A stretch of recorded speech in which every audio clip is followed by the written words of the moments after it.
a bit about myself. My name is Audrey. I went to St. Matthew's. I'm currently studying English Language and Literature, Media Studies, Spanish and French, AS and A2. Wow. And I aspire to be a photojournalist. And I decided to be a photojournalist when I was 12 years old, when Miss Makira took us to Thomson Reuters.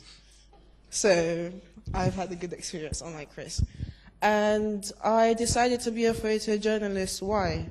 Because I like taking pictures, and I can speak 2 fluent languages, and I'm learning a 3rd one.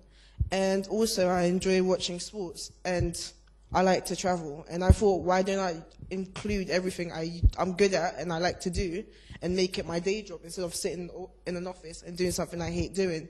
And I remember having a chat with you in August, and you were telling me how you would not love to be sitting there working, and you would actually do something that I want to do, not something that will pay good. So even though the money's good, you have to make sure it's something you're going there, you're motivated to do, because I can go in there and just type a few lines and say, oh yeah, I've done, but I won't be motivated to do my job.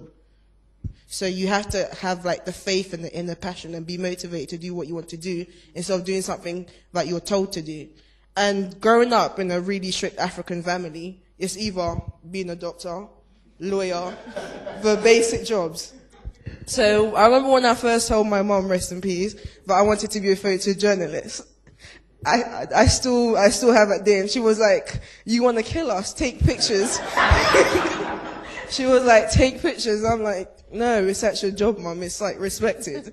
And then my dad was like, okay. But through the years, because of the passion I've had for photojournalism, my parents have understood, okay, right, that's what my daughter wants to do. I'm going to support her. If Urban Synergy can do it, why can't I, as a parent, do it? So through Urban Synergy, they've opened my parents' eyes that every job is respected.